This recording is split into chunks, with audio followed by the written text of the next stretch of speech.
우리 말씀은 사사기 18장 13절에서 31절 말씀까지 보도록 하겠습니다. 무리가 거기서 떠나 에브라임 산지 미가의 집에 이르니라. 전에 라이스 땅을 정탐하러 갔던 5사람이 그 형제들에게 말하여 이르되 이 집에 예봇과 드라빔과 새긴 우상과 부어 만든 신상이 있는 줄을 너희가 아느니라. 그런즉 이제 너희는 마땅히 행할 것을 생각하고 5사람이 그쪽으로 향하여 그 청년 레이 사람의 집 곧 미가의 집에 이르러 그에게 문안하고 단 자손의 600명은 무기를 지니고 문 입구에 서니라. 그 땅을 정탐하러 갔던 5사람이 그리로 들어가서 새긴 신상과 예봇과 드라빔과 부어 만든 신상을 가져갈 때 그 제사장은 무기를 지닌 600명과 함께 문 입구에 섰더라. 그 5사람이 미가의 집에 들어가 그 새긴 신상과 예봇과 드라빔과 부어 만든 신상을 가지고 나오매 그 제사장이 그들에게 묻되 너희가 무엇을 하느냐 하니 그들이 그에게 이르되 잠잠하라. 내 손을 입에 대라. 우리와 함께 가서 우리의 아버지와 제사장이 되라. 내가 한 사람의 집에 제사장이 되는 것과 이스라엘의 한 지파 한 족속의 제사장이 되는 것 중에 어느 것이 낫겠느냐 하는지라. 그 제사장이 마음에 기뻐하여 예복과 드라빔과 새긴 우상을 받아 가지고 그 백성 가운데로 들어가니라. 그들이 돌이켜 어린아이들과 가축과 값진 물건들을 앞세우고 길을 떠나더니 그들이 미가의 집을 멀리 떠날 때에 미가의 이웃집 사람들이 모여서 단 자손을 따라 붙어서 단 자손을 부르는지라. 그들이 얼굴을 돌려 미가에게 이르되 네가 무슨 일로 이같이 모아 가지고 왔느냐 하니 미가가 이르되 내가 만든 신들과 제사장을 빼앗아 갔으니 이제 내게 오히려 남은 것이 무엇이냐. 너희가 어찌하여 나더러 무슨 일이냐 하느냐 하는지라. 단 자손이 그에게 이르되 내 목소리를 우리에게 들리게 하지 말라. 노한 자들이 너희를 쳐서 내 생명과 내 가족의 생명을 잃게 할까 하노라 하고 단 자손이 자기 길을 간지라. 미가가 단 자손이 자기보다 강한 것을 보고 돌이켜 집으로 돌아갔더라.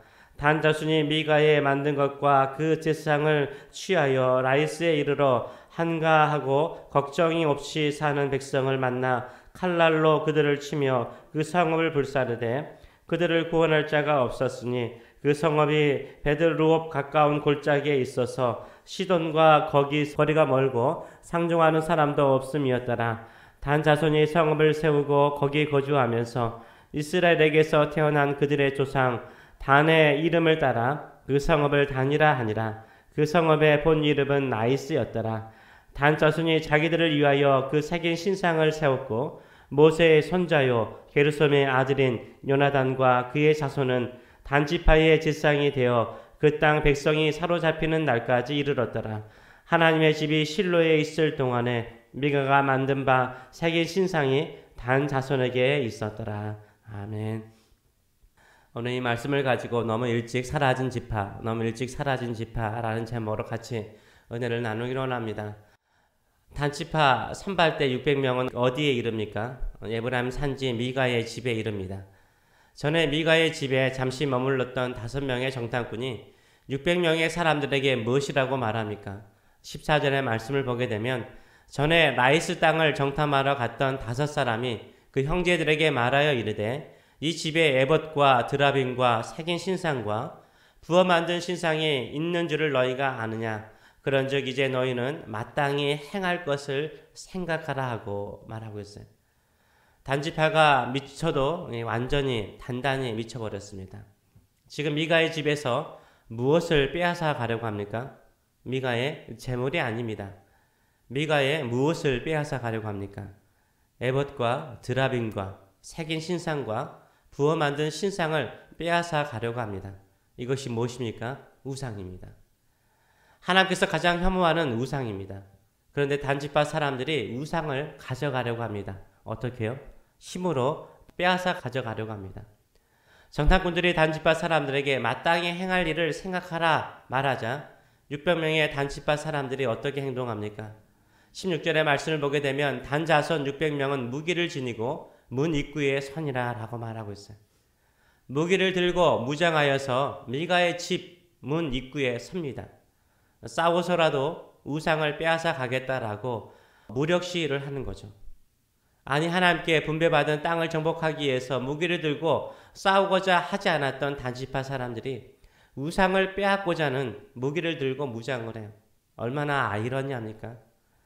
이때 미가는 집에 없었고 미가의 제사장이 있었습니다.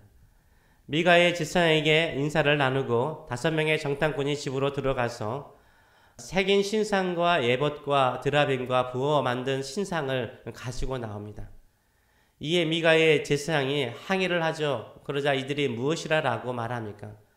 19절의 말씀을 보게 되면 그들이 그에게 이르되 잠잠하라, 내 손을 입에 대라, 우리와 함께 가서 우리의 아버지와 제사장이 되라. 내가 한 사람의 집에 제사장이 되는 것과 이스라엘 한 지파 한 족속의 제사장이 되는 것 중에 어느 것이 낫겠느냐라고 물어요. 조용히 하라는 거죠. 그러면서 우리와 함께 우리의 아버지와 제사장이 되라라고 제안합니다. 누구의 말과 똑같습니까? 미가가 처음 이 레위 청년을 만났을 때 했던 제안과 똑같지 않습니까? 그러면서 하는 말이 한 집안의 아버지와 제사장이 되는 것보다 이스라엘 한 지파의 아버지와 제사장이 되라라고 설득을 하죠. 한마디로 말해서 레위 제사장이 어떻게 된 거예요? 승진을 한 거예요. 스카웃을 당한 거예요. 구멍가게 사장에서 한 대기업 사장으로 스카웃을 당한 거예요. 승진을 한 것입니다. 이것을 마다할 제사장이 아니죠. 더 좋은 승진과 더 좋은 사례비를 보장해 주는데 거절할 이유가 없죠. 오히려 이 레위 제사장이 어떻게 했다라고 말하고 있습니까? 20절의 말씀을 보게 되면 그 제사장이 마음에 기뻐하여 예복과 드라빔과 새긴 우상을 받아가지고 그 백성 가운데로 들어가니라 라고 말해요. 제사장이 마음에 기뻐했어요. 너무 흡족해 한 거예요. 제사장이 된 이유와 목적이 여호와 하나님을 잘 섬기고 잘 믿고자 하는 사람이 아니라 좀 더 부유하게 좀 더 편하게 살고자 하는 목적이 있었기 때문에 자신의 마음을 기쁘게 해주었던 거죠. 그리고 어떻게 합니까? 우상들을 도로 자신이 받아요. 그리고 자발적으로 단지파와 함께 따라갑니다. 우상을 가지고 따라가요. 이때 단지파 사람들이 어린 아이들과 가축과 값진 물건들을 앞세우고 길을 떠나요. 왜 어린 아이들과 가축과 값진 물건들을 앞세웠을까요? 그러니까 미가가 사람들을 이끌고 쫓아올 것을 미리 이 단지파 사람들은 대비를 한 것이었습니다. 혹시 추격하는 미가에게 어린 아이들이나 가축이나 값진 물건들을 빼앗기면 곤란하기 때문에 미리 준비를 한 것이에요. 단지파가 이렇게 똑똑합니다. 이렇게 지혜로워요. 이런 지혜로 하나님께서 분배하신 땅을 정복했으면 얼마나 좋았을까요? 그런데 이런 지혜를 가지고 우상을 빼앗고 거짓 제사장을 데리고 떠납니다. 단지파가 예상한 대로 미가가 이웃 사람들을 데리고 단지파를 따라 붙지만 힘으로 도저히 이길 수가 없어요. 결국 미가도 아무것도 얻지 못하고 다시 집으로 돌아갑니다. 미가는 우상 숭배와 레위 제사장을 통해서 축복을 얻기를 원하였지만 남 좋은 일만 해준 거죠. 근데 사실은요, 남 좋은 것이 아니라 남 망하는 일을 해준 거예요. 남 망하는 일을 해준 거예요. 단지파에게요, 패스트와 같은 아주 무서운 죽음의 전염병을 주었던 거죠. 죽음의 전염병을 전염시켜 준 거예요. 이 단지파는 미가가 만든 신상들과 제사장과 함께 라이스에 가서 평화롭게 살고 있는 사람들을 죽이고 그 성읍을 불살라 버립니다. 그리고 새롭게 성을 짓습니다. 그리고 그 성 이름을 바꾸죠. 그 성 이름은 뭐라고 그럽니까? 이스라엘 야곱의 아들 중에 한 아들인 단, 자신들의 조상의 이름 단이라고 정합니다. 이렇게 해서 단지파가 이스라엘 최북단에 단을 차지합니다. 우리가 대한민국을 부를 때에도 백두에서 한라까지라는 표현을 쓰곤 합니다. 마찬가지로 이스라엘 땅을 부를 때에도요, 단에서 브엘셀바까지라는 표현을 쓰고 있습니다. 이 단은 이스라엘 땅의 최북단의 도시를 말합니다. 이 단이라는 도시, 단지파가 살았던 단이라는 도시는요, 그 이후에 무엇으로 유명해집니까? 우상 숭배의 본거지로 유명해져요. 그것도 누구의 후손이 제사장으로 우상을 숭배하는 자가 됩니까? 바로 모세의 후손 중에 한 사람이었습니다.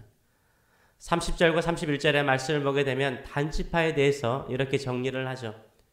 단 자손이 자기들을 위하여 그 새긴 신상을 세웠고 모세의 손자요 게르솜의 아들인 요나단과 그의 자손은 단지파의 제사장이 되어 그 땅 백성이 사로잡히는 날까지 이르렀더라.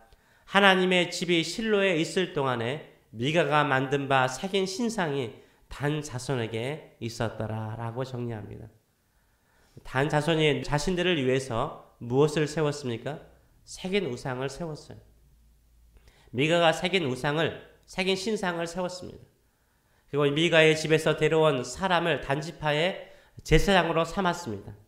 그 사람이 누구예요? 모세의 손자요 게르솜의 아들인 요나단이었다라고 말하고 있어요. 요나단의 후손들이 대를 이어서 우상 숭배의 제사장이 되었다라고 말하고 있어요. 얼마나 어처구니 없는 일이 일어났습니까? 모세가 천국에서 피눈물을 흘리면서 아파하였을 것입니다.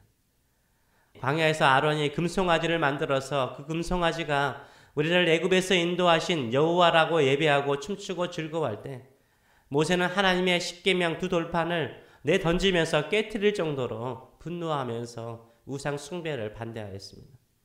근데 모세 후손 가운데 이런 끔찍한 우상 숭배의 제사장이 된 후손들이 있었다니 얼마나 마음이 아팠겠습니까? 그래서요, 다른 누구도 쉽게 무시할 수 없는 우상 숭배지가 되었어요. 하나님의 성막이 있는 실로와 견줄 만한 제단이 있는 곳이 되었어요. 제사장도 누구의 후손이요? 모세의 후손이잖아요. 30절은 이 레위 청년의 이름을 거의 나중에 언급해요. 스토리가 끝나는 거의 나중에 언급해요. 왜 그럴까요? 너무 부끄럽기 때문인 거죠. 너무 부끄러우니까. 부끄러운 이름이에요. 그러면서 그 우상 숭배가요, 그 땅 백성, 단지파 사람들이죠. 단지파 사람들이 사로잡히는 날까지 이르렀다라고 말하고 있어요. 우상 숭배의 종말을 말하고 있죠. 평화롭게 사는 사람들을 죽이고 그 땅을 차지했던 단지파 사람들도 결국 사로잡혀 갔다라고 정리를 하고 있어요. 우상 숭배를 통해서 자신들의 안전과 평안 그리고 축복을 기대했던 단지파 사람들이 이렇게 사라져 버렸다라고 말하고 있어요. 요한계시록 14만 4천 명의 지파의 이름에도 이 이름이 사라져 버리죠. 왜요? 스스로 하나님의 주신 사명을 버리고 스스로 하나님을 버리고 우상 숭배를 하며 하나님을 버렸기 때문인 거죠. 스스로 여호와 하나님을 섬기기를 거부하고 멀리하다가 영원히 하나님과 멀어져 버린 지파가 되어버렸습니다. 비록 왕이 없는 시대이고 사람들이 자기 소견에 옳은 대로 행하였던 시대였지만 그 시대에도 무엇이 있었습니까? 하나님의 집이 있었어요. 예배의 처소가 있었어요. 실로라는 도시에 실로가 있잖아요. 그 실로에 성막에 있는 하나님의 집이 있었어요. 그런데 단지파 사람들은 실로에 있는 여호와의 법궤 앞에 와서 정식적인 예배를 드리기를 거부하고요. 자기들 나름대로 예배하다가 결국 우상 숭배로 이스라엘 민족의 큰 걸림돌이 되어버립니다. 31절을 보게 되면 단지파가 언제 사로잡혀 갔을까를 우리가 추정해 볼 수 있는 거예요. 많은 학자들은 북이스라엘이 남과 북이스라엘 나누어지잖아요. 그리고 이 북이스라엘이 아수리에 의해서 망할 때 사로잡혀 갔을 것이라고 추정을 해요. 그러나 하나님의 집이 실로에 있을 동안에라고 31절은 한정을 하고 있어요. 이것은 왕정시대 이전을 말하거든요. 남북으로 나누어지기 이전에 사울이 왕이 되기 이전을 말하는 거예요. 이걸 말하면 얼마나 일찍 단지파가 사라졌는가를 알 수 있는 거예요. 하나님의 사명을 버리고 스스로 편한 길을 찾아갔고 올바른 믿음이 아님에도 불구하고 우상 숭배를 통해서 복을 추구했던 단지파가요, 이렇게 일찍 사라져 버립니다. 지금은 단지파와 같은 사람은 없을까요? 예수님을 제대로 믿고 살고자 하면 고난과 어려움과 무시도 받아야 합니다. 지금 세상은요, 블레셋 민족과 같아요. 블레셋 민족보다 훨씬 더 강한 세상이죠. 교회보다 훨씬 세련된 문화, 세련된 철학, 가치관을 가지고 교회를 위협합니다. 우리 믿는 성도들은 늘 당하면서 쫓기면서 사는 것 같습니다. 그럴지라도 지금 믿음의 자리를 지켜야 할까요? 그래도 믿음으로 싸워야 할까요? 아니, 좀 더 편하게 믿을 수는 없을까요? 예, 없어요. 힘들더라도 실로에 있는 하나님의 집에서 정식으로 예배를 해야 합니다. 미가가 자기 집에 세운 신상이 아니라 사무엘의 어머니 한나가 실로에 찾아가서 예비한 그 실로로 가서 예비해야 되는 거예요. 어렵더라도 내 사명의 자리를 지켜야 합니다. 그러면 좀 힘들고 어렵게 살아도 절대 망하지 않아요. 하나님께서 영원한 목자가 되어주십니다. 보호자가 되어주십니다. 하나님께서 축복하십니다. 그러나 믿음의 자리, 사명의 자리, 언약의 자리, 예배의 자리를 떠나서 내가 원하는 곳에서 서고자 하고 내가 원하는 곳에서 살고자 하면 잠시 잠깐은 형통하고 평안할 수 있습니다. 그러나 영원하지는 않습니다. 오직 영원하신 나의 주님, 예수님만을 믿고 나에게 주어진 사명의 길을 믿음으로 달려가시는 저 여러분 되시길 축원합니다. 아멘. 살아계신 하나님 아버지, 멀리 가서 편한 길을 찾아서 쉬운 길을 찾아서 떠나가기를 원하지 않습니다.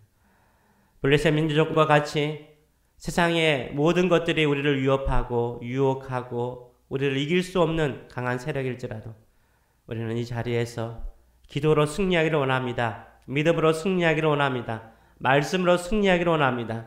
오직 그리스도의 십자가와 부활의 능력을 믿고 믿음으로 전진하기를 원합니다. 감사드리며 예수님의 이름으로 기도합니다. 아멘.